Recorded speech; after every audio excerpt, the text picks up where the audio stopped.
Hi, and welcome to another episode of How to Become an Entrepreneur. So, this week we are going to talk about idea generation.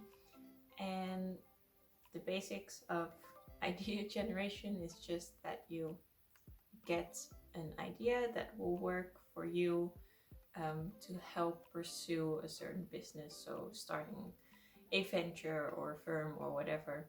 So, how to get to that idea basically. And what's been my biggest frustration always with any program or course out there is that sure, they help you how to use whatever idea you have and make it into a business. And that's really, really great. But my issue always was that I couldn't come up with an idea. I sure, I had some maybe fake notions, but I never really knew, okay, how am I gonna come up with an idea that's actually good enough to start anything with, basically. So that's actually what I wanted to talk about today. So how to get to that idea. Um, so I think about half a year ago or something, I stumbled upon this book and it's called Ikigai. Um, yeah, I read the Dutch version because, well, that's my mother tongue. But I think it's translated in like 26 languages or something. Um, I really, really, really liked it personally. So I'd say if you can, definitely buy it and read it. You have this one, it was 15 euros, I think. You also have the book Find Your Ikigai. I didn't read that one, but I mean, maybe that one's more useful, or, well, I mean, in my opinion, this one was fine. So, Ikigai is a Japanese notion or word or tradition or however you want to call it, and it roughly translates to someone's reason for existence. And so basically, what they do in the book is that they explain, obviously, what Ikigai is. So they ask 4 questions. The first question is, what do you love? The second question is, what are you actually good at? Then the third question is, what would the world need? And the fourth question is, what can you get paid for? And the whole idea is that if you find something that answers all 4 questions or that fits with all 4 of them, then you found your Ikigai or your reason that you're on this planet. Yeah, so it's a really good exercise to do.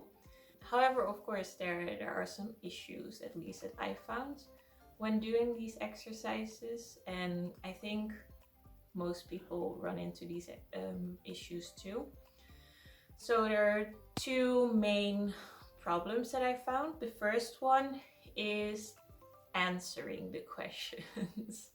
Because, the questions may seem very simple, but when you actually start doing the exercise, you might actually struggle a lot.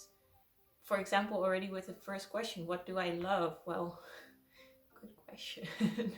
You can either feel like, well, I actually don't know what I love. Maybe you are so caught up with work and family and friends and whatever life throws at you that you never sat down to think about what you actually love. If you have that, I would definitely recommend you just to sit yourself down and really think about what it is that you like. What I, for example, did was to ask myself, okay, what if I wake up tomorrow with all the money that I would need to live for the rest of my life in my bank account? What would I do for the rest of my life?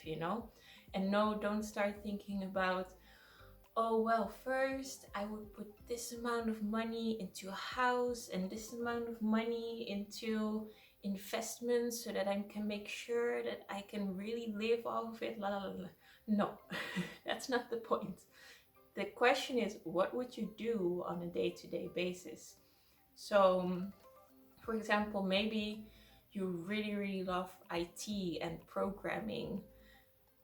Would that be what you would be doing for the rest of your life? Or maybe you just really love teaching, and that's something you would definitely want to do even if you had all the money in the world. Or you like gardening or cooking or painting, writing books, those kind of things. And it may still be difficult. And I think especially when you get to the second question of what you're good at, it can be very helpful to also ask your loved ones. And they can really come up with surprising answers that you didn't expect or you didn't realize you were good at, actually. And then for question 3 and 4, those will probably require a bit more research, because what the world needs and what you can be paid for, it's not so much in yourself, in your own characteristics, in your own skill sets. It's a lot more about the rest out there. So I would definitely recommend, browsing the internet. So let's say you like cooking, browse the internet of what societal issues are out there with cooking. I don't know, for example, right now veganism is becoming a big thing. So maybe, let's say you are already a vegan, maybe you can find issues that arise for people that want to become vegan but maybe can't because of, I don't know, social economical reasons or whatever. So do that research.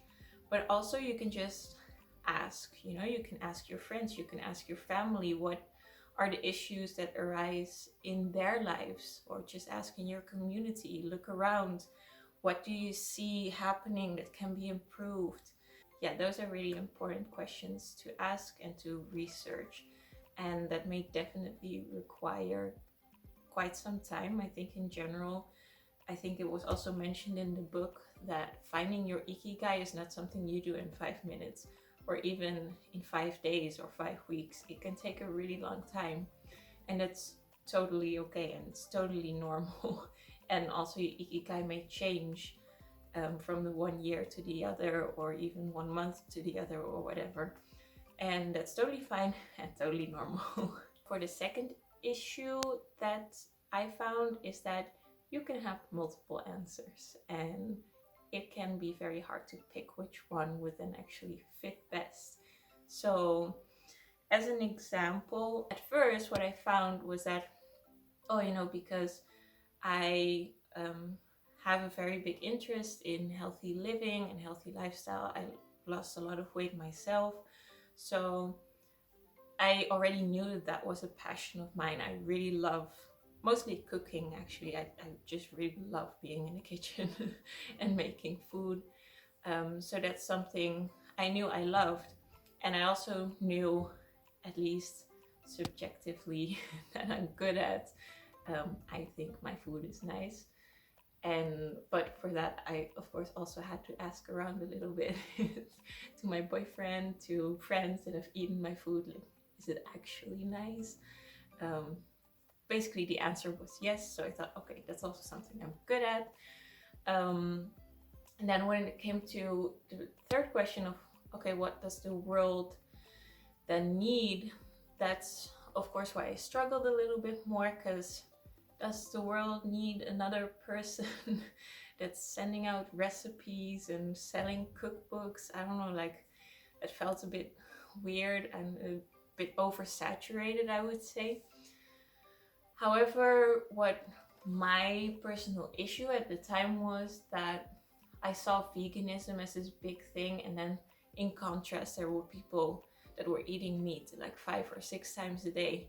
And I thought, these are two extremes, and there seems to be no middle ground, Basically, there just didn't seem to be any basic flexi vegan, or flexitarian was something that was already out there, but I thought flexitarian never went far enough, because then you still consume a lot of dairy and eggs. And so I felt that that was a struggle, and that was something people didn't really jump on yet.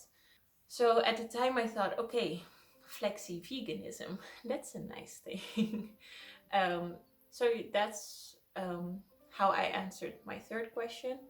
And then for the fourth question, it was actually pretty generic for me. I thought, okay, if I start a blog and I start an Instagram, hopefully at some point I can make it big enough that I can do, I don't know, sponsored posts or collaborations or whatever. But also money wasn't, and still isn't, not my main priority, because I'm still a student, so I still get government loans to live off of. So it was just something in the back of my mind. And then I continued with that, and I loved it. I still love it. And I think it's really nice. However, at some point I felt like, oh, I want to do more. I didn't really feel like I had a big impact on the world, and that I was really using my skills to the fullest extent to help other people. And that's just a really big drive for me. So, and also my passion for entrepreneurship just grew bigger and bigger. So I started thinking, like, I started revisiting my Ikigai and did the exercise all over again.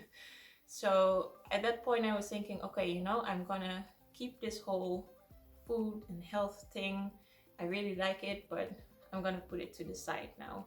I will continue working on it, but I want to find something new. So I asked the first question to myself again, and I was thinking, okay, I really, really love entrepreneurship. I'm very passionate about the subject. So that's number one.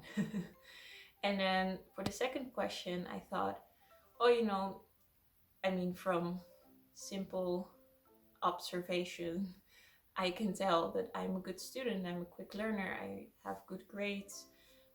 Studying comes relatively easy to me, so that's something I'm really good at. And then for the third question, what does the world need? Well, of course, I'm in a more privileged bubble, so any entrepreneurship I see directly is more of the pull factors, what I've talked about in my previous video. However, I think even in Western society, there's still a lot of push entrepreneurship. And I've seen it with my own father. He became an entrepreneur just because he couldn't find a job and he had to provide for his two children. And, I think that's something that still happens quite a lot, too often, if you ask me, not only here, but in general in the world. So I thought, okay, what if I can help those people? What if I can help them become the most successful version of themselves? Because they probably don't have the money or the time or access to a good school, or to read up on 1,000 books or whatever to really find out how they can improve their business strategy or even create a business or whatever. So I thought it would be really, really cool if I could help that group of people, basically. And the more people I can help, the better, I think. But realistically, I think I could help them best, and also people that want to pursue entrepreneurship for the full reasons. So because they want to pursue their dreams, which is also really, really great, of course. And so I thought that fulfilled my urge a bit better to really help people. And I also thought that's something that people actually need help with.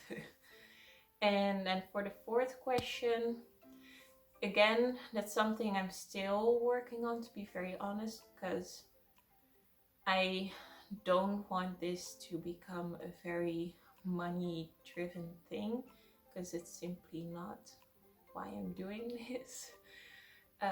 Also, it's not something I need at this point, because again, I'm still studying, So I'm still on government loans to, you know, pay my groceries.